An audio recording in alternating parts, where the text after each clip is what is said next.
An Afghan national was arrested in Texas just a day before the National Guard shooting in Washington, D.C. DHS Assistant Secretary Tricia McLaughlin said the suspect, also reportedly let in under the Biden administration, posted a video of himself on TikTok indicating he was building a bomb with an intended target of the Fort Worth area.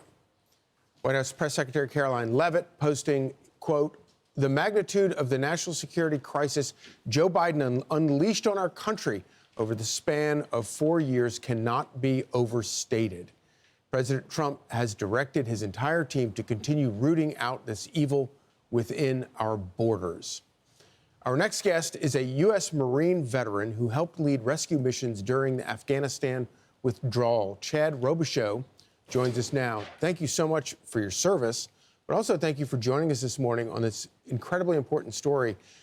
You know, you did several deployments to Afghanistan.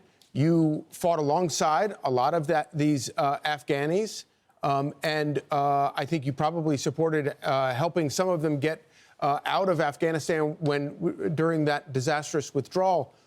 What were the problems you recognized at the time with letting 80,000 Afghani nationals into the United States?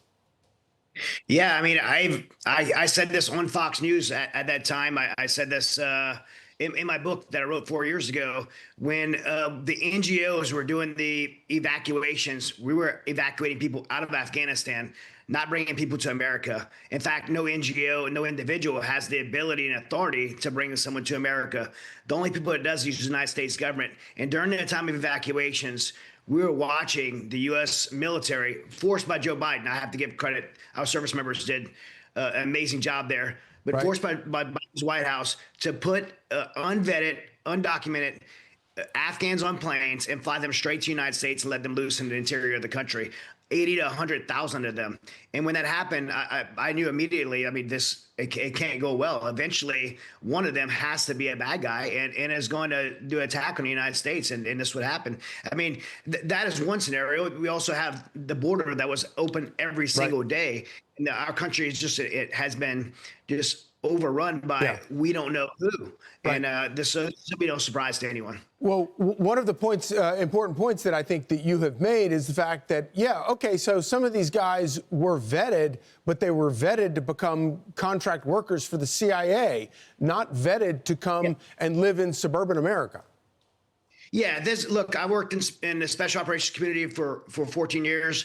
When I was in Afghanistan, I was a DoD contractor on a JSOC task force, and we had CIA trained Afghans working with us. We had JSOC trained Afghans working with us.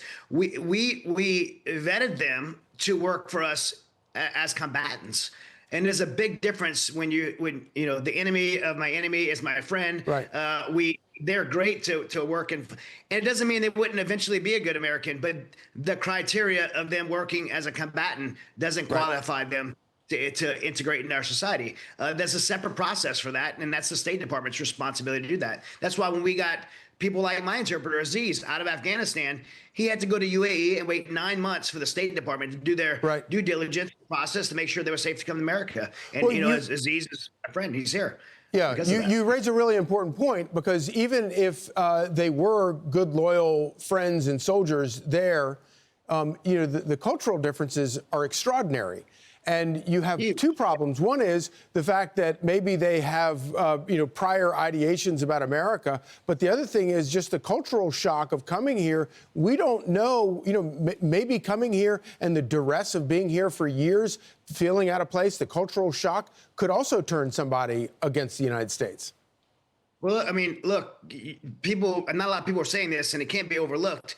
If you're an Afghan and you gave 10 years of your life to fight alongside the Americans, and now the rug was pulled underneath you, we abandoned our allies there. We left the most strategic place in the globe, Afghanistan, between Iraq, Iran, Russia, and China, for the Taliban to take over their women, their children. So maybe, and I'm certainly not giving an excuse for an Afghan that's here in America, but maybe they're here. They feel so betrayed by what the Biden administration did.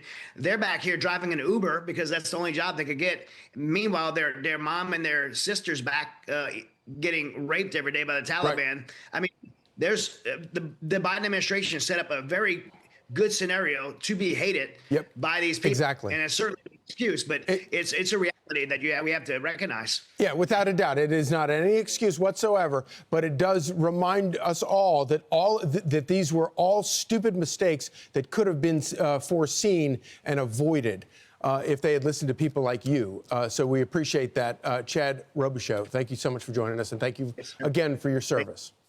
And Die Hard is a Christmas movie, by the way. Thank you. We agree. I'm Steve Ducey. I'm Brian Kilmeade. And I'm Ainsley Earhart. And click here to subscribe to the Fox News YouTube page to catch our hottest interviews and most compelling analysis.